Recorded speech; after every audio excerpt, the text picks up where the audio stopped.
the 100 episode 7 Contents Under Pressure. It's a pretty good episode. I think the sort of solitary confinement that the characters had to face on Earth actually made this episode very intense, especially because there were two really huge factors going on in this episode on Earth, and there were some pretty interesting factors going on in space as well. Some more political dynamics, which is really where the political dynamics of the show comes from, is the arc. But there are a lot of very interesting things that happened that were fairly subtle, and some things not so subtle, like the ending, where they have 2,300 and something people, and yet the dropships can only take down 700 people. And it seemed really simple. Like, hey, we have contact. They know that the kids are alive. Earth is good. Let's go. And they had to deal with their emotional struggle where people feel like the characters that died in the last episode gave their life for nothing, and they really did.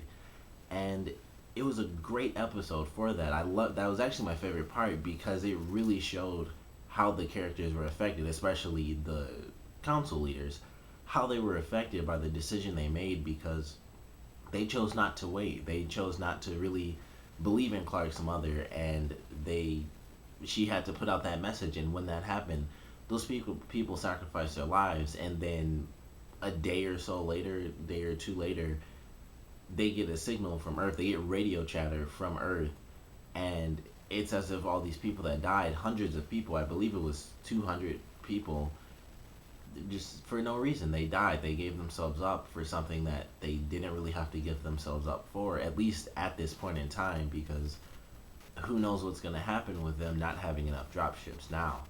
But it was a great part of the episode, and the guy who was second in command, he was brought to tears because he felt horrific because of the person he was all this time.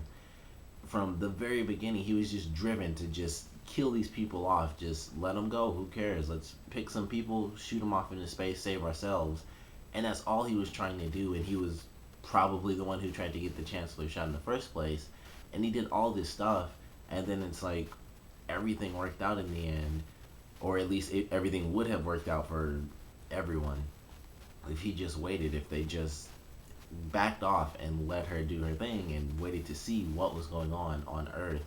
And it made him feel like a horrible person. And I love that dynamic for his character. It just changed him, and he was brought to tears, and he reconnected with his mother and stuff. And I thought that was just a good part of the episode. It's one of my favorites, as well as when the chancellor actually had the assembly where he talked to everyone and let them know everything that was going on. And everyone was talking about how he can't act like he's sad and stuff, how when they lost people and they didn't know that his son was on the ship, and he was very stoic for most of it. He was obviously upset, but he held it all in until that part of the episode, and he was in tears, and he yelled at the guys like, I lost my son. And then the former chancellor, she stands up and kind of takes over for a little bit. And when she decides to join the council, and the chancellor wants unity and things like that, it seemed like, okay, problem solved, everything's fine. She'll join the council. She'll be able to bring in the people who are at this point just upset that they lost people for nothing, and it'll sort of mesh everyone together in a very cohesive and copacetic type of way. And then she gives a look to the guy who is being a rabble rouser, and he has a weird look on his face, and it's like, well, now it seems like she's just doing something suspicious because she has some weird plan now, and maybe she's the one who wanted to shoot the chancellor. I just thought of that. It was probably her, but I just feel like that wouldn't make much sense because she was already voted out. And although she is back in because Clarke's mother has been cast out for all the illegal stuff she did in the last episode. So maybe that was her plan, was to get rid of someone and then say, hey, I'll come in. I don't have to be the chancellor, but I was the former chancellor, so I do have a ton of experience. I can obviously help you guys out.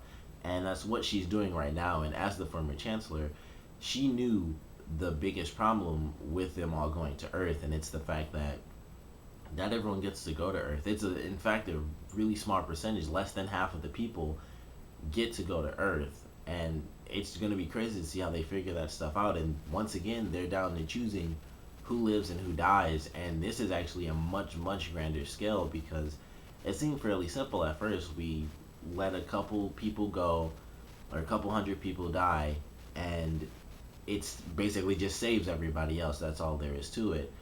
And then it turns out that even with Earth being fine and them having the extra time to tell everyone, hey, Earth is livable, we can go down, everything's fine, they actually have to choose even less people, at least percentage wise.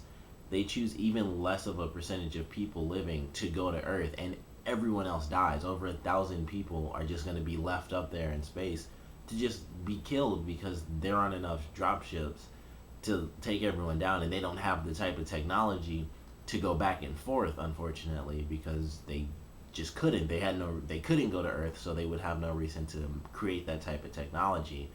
And they just never, I guess they never really thought we need to explore what is out there because they'd have to go incredibly far, incredibly fast, and it's kind of hard to do that just all in space. But it was a really great episode, and the ground stuff was really good too. I mean, them saving Finn was so. I knew he was gonna live. I didn't expect him to actually die because he didn't just get stabbed and killed.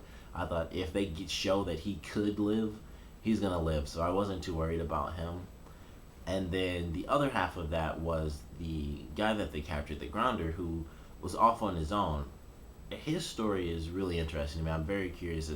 I'm still really curious as to why he was by himself.